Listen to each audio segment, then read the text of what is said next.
गहलोत और वसुंधरा में हुई मुलाकात, तस्वीर वायरल, बीजेपी में मचा हड़कंप। गहलोत के साथ विधानसभा अध्यक्ष सीपी जोशी भी रहे मौजूद। वसुंधरा से हुई बात। बीजेपी में वसुंधरा को किनारे करने की हो रही है कोशिश। परिवर्तन यात्राओं से वसुंधरा ने बनाई दूरी। राजस्थान बीजेपी संकट में फंस गई है। राज्य में बीजेपी परिवर्तन यात्राएं निकाल रही है, लेकिन इन यात्राओं में भीड़ नहीं जुट रही है और जो लोग आ रहे हैं उनमें उत्साह नहीं दिख रहा है। बात महिलाओं की करें तो उनकी तो उपस्थिति नाम मात्र की ही दिखाई दे रही है और इसके पीछे सबसे बड़ा कारण वसुंधरा के इन यात्राओं से दूर बना रहना है। वसुंधरा राजे सिंधिया परिवर्तन यात्राओं को हरी झंडी दिखाने के लिए जरूर पहुंची थी, लेकिन उसके बाद उन्होंने यात्राओं से दूरी बना ली और अब बीजेपी को राज्य की कमी महसूस होने लगी है। पार्टी की रैलियों से भीड़ गायब है। कांग्रेस नेता बीजेपी की रैलियों की तस्वीरें और वीडियो सोशल मीडिया पर वायरल कर रहे हैं, लेकिन क्योंकि रैली में लगी कुर्सियां तक भर नहीं पा रही हैं। एक ओर वसुंधरा पार्टी से नाराज है तो दूसरी ओर उनकी तस्वीरें एक के बाद एक कांग्रेस के नेताओं के साथ वायरल हो रही हैं। इस महीने की शुरुआत में ही वसुंधरा राजे सिंधिया और राजस्थान चुनाव के लिए बनाई गई स्क्रीनिंग कमेटी के प्रमुख गौरव गोगोई के साथ हुई मुलाकात। मामला अभी शांत नहीं हुआ था कि वसुंधरा और राज्य के सीएम अशोक गहलोत के बीच हुई मुलाकात की तस्वीरें वायरल होने लगी हैं।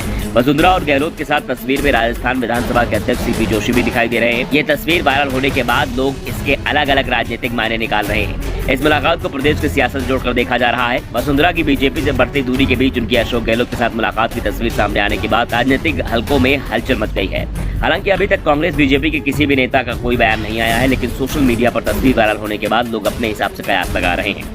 ये मुलाकात महज एक इत्तेफाक थी या कुछ और, ये सवाल उठ रहे हैं। सबसे बड़ी बात, ये वसुंधरा की मुलाकात किसी बीजेपी नेता से भले ही नहीं हो रही हो, लेकिन कांग्रेस नेताओं से उनकी मुलाकात बीजेपी को परेशान जरूर कर रही है। दरअसल पिछले 11 दिन से वसुंधरा दिल्ली में डेरा जमाए हुई थी। पार्टी की परिवर्तन यात्राओं की उन्हें सूचनाएं दी जा रही थी, लेकिन वसुंधरा यात्राओं में शामिल नहीं हो रही थी। लेकिन अचानक ही वसुंधरा जयपुर पहुंच गई। राजधानी जयपुर में कॉन्स्टिट्यूशन क्लब का लोकार्पण समारोह, सीएम गहलोत, पूर्व CM Vasundhara Raje, speaker CP Joshi मौजूद रहे। नेता प्रतिपक्ष राजेंद्र राठौर भी कार्यक्रम में पहुंचे थे। काफी लंबे समय बाद सीएम गहलोत और वसुंधरा राजे एक साथ दिखाई दिए।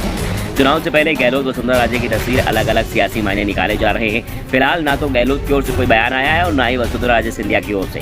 सिंधिया तो इस समय कोई भी राजनीतिक बयानबाजी करने से ही बचती दिखाई दे रही हैं। ऐसे में एक सवाल बीजेपी के अंदर जरूर उठ रहा है कि वसुंधरा पीएम मोदी की रैली से भी दूर बनाएंगी या फिर 25 सितंबर को जयपुर में होने वाली पीएम मोदी की रैली में शामिल होंगी।